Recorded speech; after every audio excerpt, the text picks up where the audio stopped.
Kembali lagi bersama saya Reski Aulia di KN News. Berita pertama datang dari KPKNL Palu. Kepala KPKNL Palu menyatakan siap mendukung kegiatan Koin 2020. Kepala KPKNL Palu, Devi Silolo, menyatakan beliau beserta segenap jajaran KPKNL Palu siap mendukung Koin 2020. Beliau juga berharap dengan adanya kegiatan Koin ini, visi DJKN agar menjadi revenue center agar lekas terlaksana.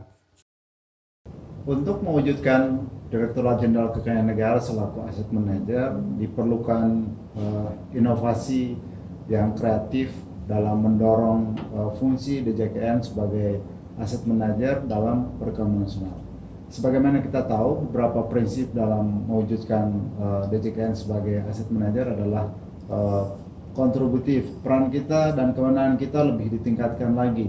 Nah, untuk mewujudkan hal-hal dan prinsip-prinsip tersebut, maka diperlukan sebuah inovasi.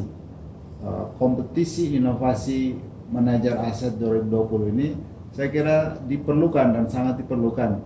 Keterlibatan semua pihak, baik kita dalam institusi sebagai pengelola maupun Satker perlu dilibatkan sehingga peran dan hasil yang kita dapatkan dari inovasi melalui kompetisi ini akan mendorong perekonomian untuk masyarakat sekitar kita, untuk perekonomian UKM dan seterusnya.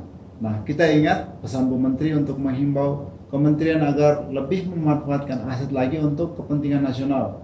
Kalau di negara-negara maju bisa memanfaatkan aset secara optimal, maka beliau mengatakan pemerintah bisa melakukan pekerjaan lain karena aset yang kita kelola itu telah memberikan kontribusi yang optimal untuk perkembangan perekonomian negara kita.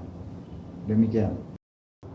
Berikutnya tim gabungan dari Kanwil DJKN Sulut Tenggo Malut dan KPKNL Palu yang beranggotakan Zulfikar, Christian, Susilo, Fauzi, dan Reski berencana untuk mengoptimalisasi BMN yang terletak di Palu Timur yang saat ini sedang digunakan oleh Pengadilan Negeri Palu.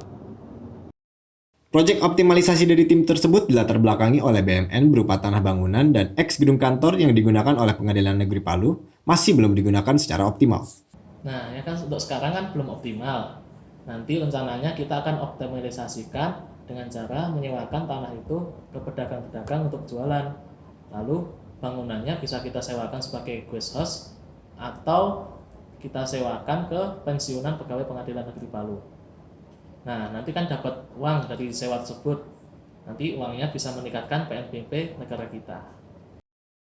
Ya, saat ini kita sudah tersambung dengan rekan kami yang berada di objek optimalisasi, tepatnya di Palu Timur. Ya, bagaimana? Selamat pagi, rekan Noni. Selamat pagi, rekan Eki. Ya, bisa diceritakan bagaimana kondisi objek di lapangan? Ya, baik, rekan Eki. Dapat kami laporkan bahwa saat ini saya berada di depan objek yang akan dioptimalisasikan, yaitu berupa tanah dan eks bangunan kantor yang beralamat di Jalan Gatot Subroto, Kota Palu. Objek terletak di salah satu kawasan pertokoan di Kota Palu, yang mana dapat kita lihat akses menuju lokasi mudah dijangkau dengan menggunakan kendaraan pribadi maupun kendaraan umum. Dapat kita lihat juga kondisi lalu lintas di sekitar sini cukup ramai, sehingga menurut saya tempat ini ideal apabila dijadikan tempat komersial.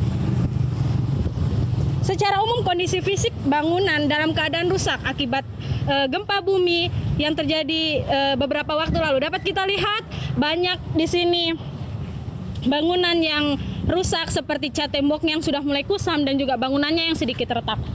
Oke, dapat kita saksikan juga di belakang saya ini terdapat lahan kosong yang kira-kira sekitar 50 meter persegi yang saat ini sudah digunakan untuk kios-kios kontainer. Akan tetapi menurut saya informasi yang kami dapat untuk saat ini pemanfaatan yang dilakukan ini belum dengan persetujuan KPKNL Palu. Dengan adanya koin ini diharapkan dapat memberikan dampak positif terhadap pengelolaan aset di negeri ini. Demikian dari saya, kita kembalikan lagi ke studio. Ya, sekian untuk berita kali ini dari KN News. Saya, Reski Aulia, mewakili segenap kru yang bertugas mengucapkan salam aset. DJKN dinamis.